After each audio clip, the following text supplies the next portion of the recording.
Today we are here to study the existence of God in the light of Spiritism. Let us think together. When we think of cause and effect, when we think of, at the material level, pictures are a production of, in this case, a painter. So we say the painter created the pictures. At personal level, when we receive an electrical shock, we say the cause was an electrical source. And the universe. The universe is a creation, the effect, and we call the cause of this effect God. God then, if we ask the question, it's not who. Many people say, who is God? But who is used to refer to a person. And we think that there's no human being that would be capable of such creation. And in that sense, we say that wisely, Professor Revile, later Allan Kardec, when he took Allan Kardec as his pseudonym, to say that when we talk about God, we're talking about not someone. It's not a being. So what is it? From the Germanic word, God comes from the word the good. And in that sense, Spiritism was defining God in 1857 as the supreme intelligence, the first cause of all things. Let us reflect on this concept. The concept that God is the supreme intelligence, which means there's no greater intelligence other than God. This cause of all things, which means that if there is a cause that caused another thing, then the cause of that cause is what we're calling God. What we're naming God. No matter what name it is, our reference is to the first cause of all things. And when we talk about intelligence, some people think that we're not referring to love. But then, if we define intelligence in more modern words, such as the modern concept brought to us by Daniel Goleman, when he devised a new intelligence, the emotional intelligence. More recently, we're talking about social intelligence. Dana Zohar, the MIT physicist, who now is located at the University of Oxford, she understood that we have another type of intelligence, which is the spiritual intelligence. So when we define supreme intelligence, we are talking about an all-encompassing type of intelligence, including love. And if we're truly intelligent, we're loving. If we're truly intelligent, we are loving. And in that sense, if we go from the micro to the micro, from the micro to the microcosmos, we get the realization of what God is. But what is behind, for example, the Big Bang? In the creation, we have the proof of God's existence. Kardec asked this very question to the spirits. What is the proof that we have of God's existence? And the answer was very straightforward. Question 4, answer to question 4 of the Spirit's book. An axiom in science states there is no effect without a cause. Look for the cause of things which are not the work of human beings, and your reason will provide the answer. And in that sense, we need to feel it. Right now, if we close our eyes, we think and feel who or what is actually providing me with the capacity to breathe besides the brain. What animates my brain to keep on going and allow me to do what I'm doing right now? What is permeating the cells in my body to allow my body to pump the cells of my heart? The heart, not only that, everything around me, everything in me and around me. My intelligence, where is that coming from? Do I really create my intelligence? Or should we better say, we co-create our intelligences? In that sense, in that regard, everything in nature, the universe, the animals, plants, everything that mankind or human beings in general cannot make, we conclude and we name it that it was God's given and it was God made. So what are the possible attributes of God? Let's try to feel and understand what God is all about. In the Spiritist concept, which is a very universal teaching, in Kardec's words, in the Gospel explained about Spiritism, we get to know that basically all the teachings we're talking about here, they have been discussed in some form in other philosophies at different times, but now Spiritism comes and wraps it up in a form that is going to be all the more easy for us to understand. Attributes of God, then. God is infinite and eternal, which means nobody created God, because by concept, God is the first cause of all things. It is eternal. It has no end, no beginning, no end. And as such, God is unchangeable, which means that there is no way that God is going to change itself depending on our changes. And in that sense, God is also immaterial. So matter overall is under the laws of changes. God is unchangeable, so immaterial. We cannot touch it. We may feel it. We may try to understand it, but we cannot really touch it in the material sense of our material senses in this physical body. That's what we talk about. God is unique, which means there's only one God. There are no other gods. There are perfect and pure spirits because it's our destiny to get there. But God is unique. There is only one cause for everything, the first cause.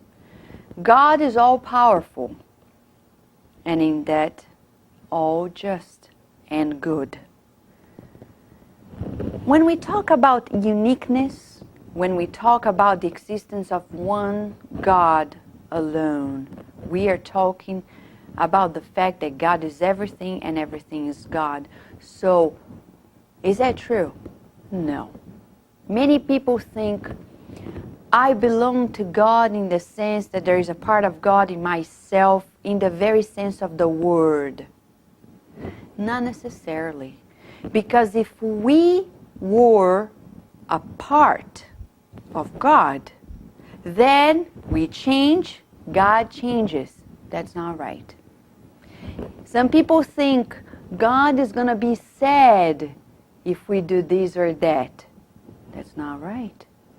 God is never sad or happy because of our deeds.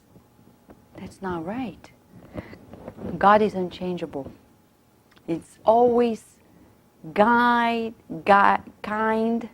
loving, compassionate, unconditionally. No matter what happens, God does not depend on us to exist and to be all that we just mentioned, all the attributes.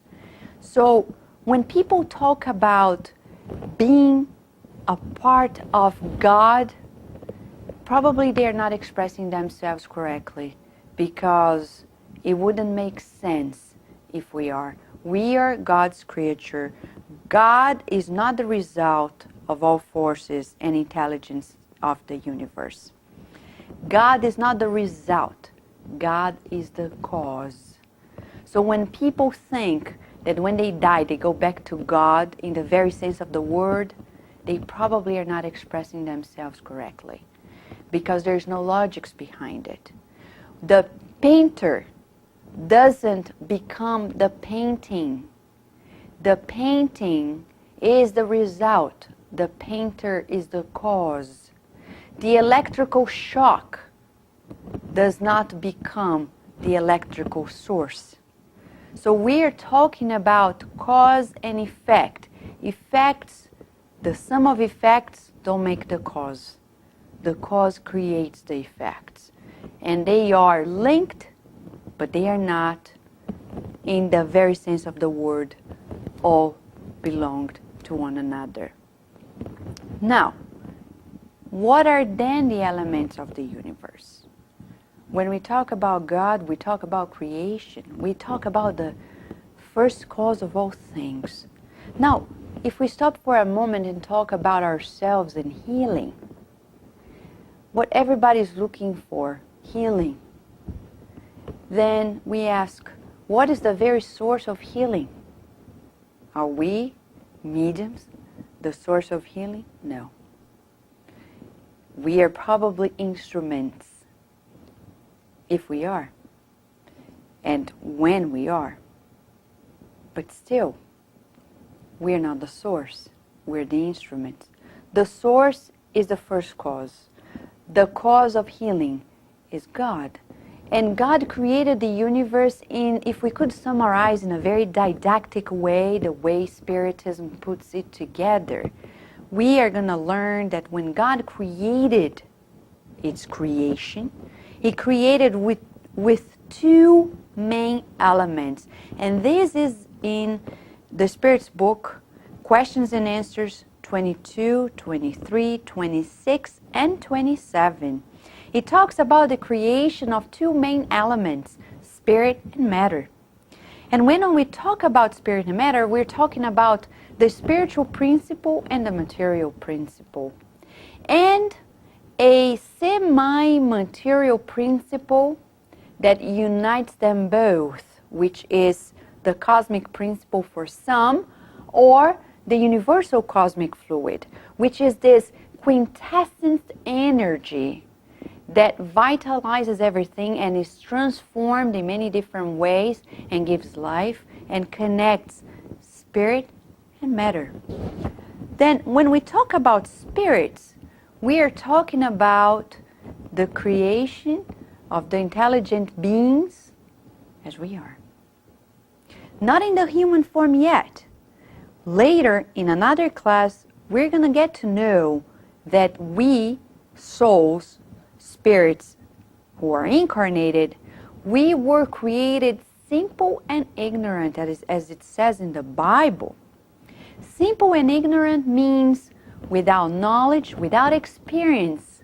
We had the seeds, the divine seeds inside of us, but we didn't have the experience. That's why simple and ignorant. We are not complex. Human beings are very complex. Scientists already show how complex our bodies are, how complex our minds are. So how can we understand that God would create us that complex? Not that God is not capable of, all-powerful, of course God could, but what would be the merit and the purpose of being created all ready to go? it wouldn't make sense. So in this creation, we are under divine and natural laws. Let's just pinpoint some of them. So we have the physical laws. Physical laws that regulate the movements and relations of matter. They are in the domain of physical science. So we Spiritists, we're not here to review, overview, and study as our objective of study the physical laws. We are here to get to know about the moral, ethical laws, or in other words, the spiritual laws that rule our lives, that under which we are living and leading our lives.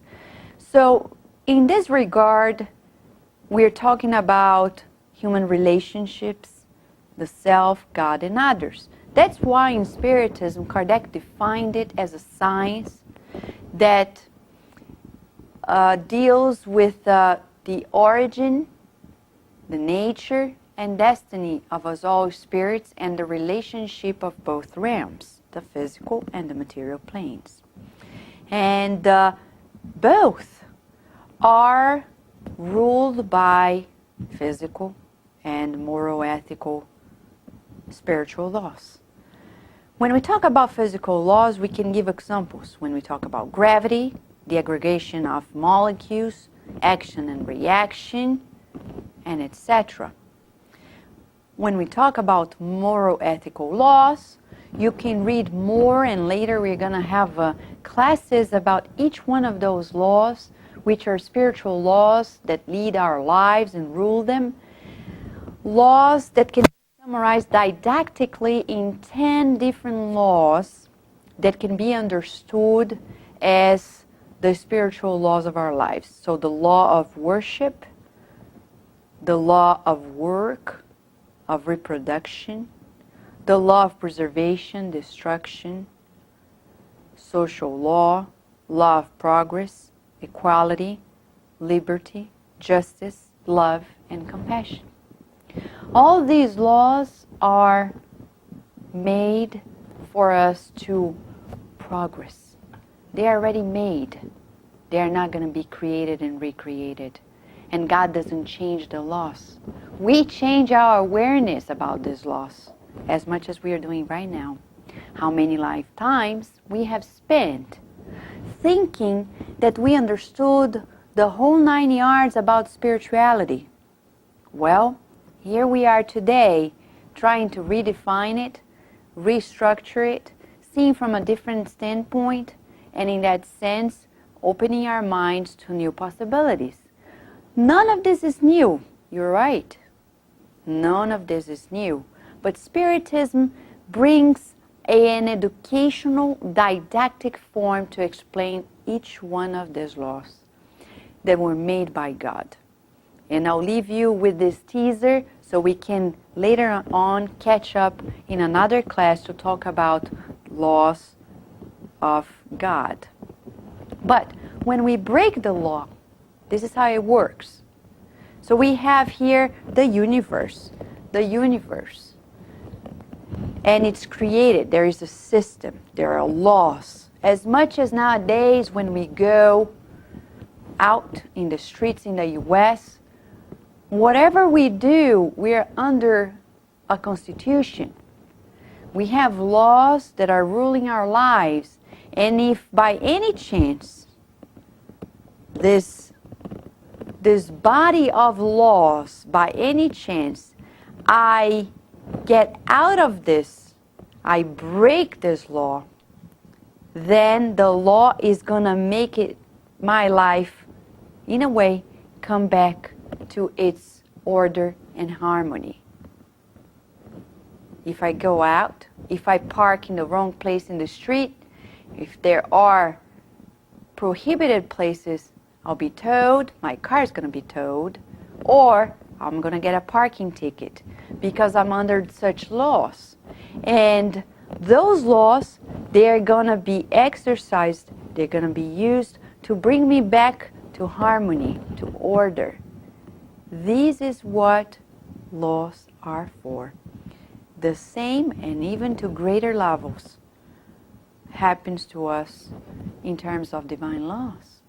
Right now, we are exercising our free will to be here seated, talking about the laws of God and the understanding of the grandeur of God's mind and love for all of us. And in that sense, we are allowed under such laws to be here and to feel the good effects of a good choice.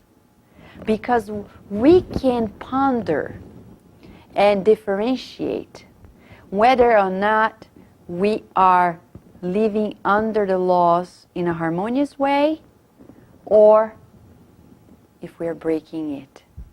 Because whenever we are making a choice that provides harmony, clear conscience, then I know I am doing well under the laws of God.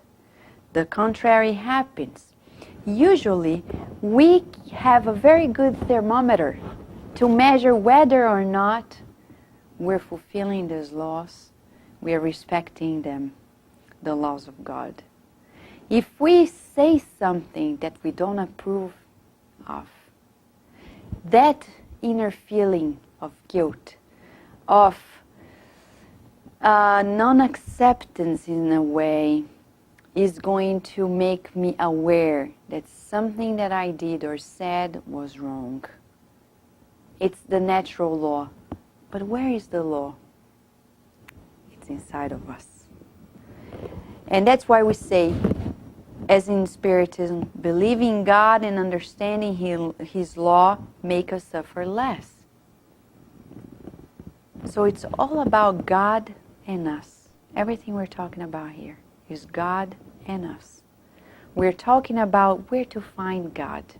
Many people ask, where do I find God? And the French Spiritist disciple of Allan Kardec, Léon Denis, now a wonderful spirit mentor of the Spiritist movement in the world nowadays. He wrote the book Here and Hereafter, a very smart, profound book. And he said, we find God in nature and inside of ourselves. That's why nowadays the New Thought movement, the New Age movement, the Spiritist movement, overall the Buddhist movement, brings to us the awareness that we need to find our way back into nature. But where is nature, my friends? Is it everywhere and elsewhere? It's right here. We talk about nature, we're talking about us, first and foremost. We're talking about you. You, the physical body. You, soul. So when we practice mindful meditation, breathing meditation, when we breathe in, we're getting in touch with God at a deeper level. Because the movement of breathing is the movement of life. And when we get in touch with that part of us, we're talking about getting in touch with nature within. And talking to nature within, then we're getting attuned with God. And when we admire the harmony in the cells, even if we are sick, if we have disturbances in the physical body, still, lots of parts of us, of the physical body, are working without our command. We don't need to say, body, start working and living. It doesn't depend on us. We may help out, but it doesn't depend solely on us. It depends on a major force, the first cause of all things. And when we admire it, this nature, the physical nature in our own body, when we get in touch and take care of our physical body, then we find God. In our conscience, in our realization of what is good or what's not good for us, what is healthy and what is not healthy. In that sense, we find God. In other people, many of us think that we are good and children of God, but then we feel that other people, they are no children of God. Because either we are afraid of them or we fight against them. Why? Isn't God also connected to them? And in that sense, in that realization, we find God. There is scientific research showing the positive effects of this deep attunement and connection with God, which we call prayer. This technique that has been presented as very healing and therapeutic. Here I point out 3 major studies. The first one by Bird in 1988, talking about the positive therapeutic effects of intercessory prayer in a coronary care unit population.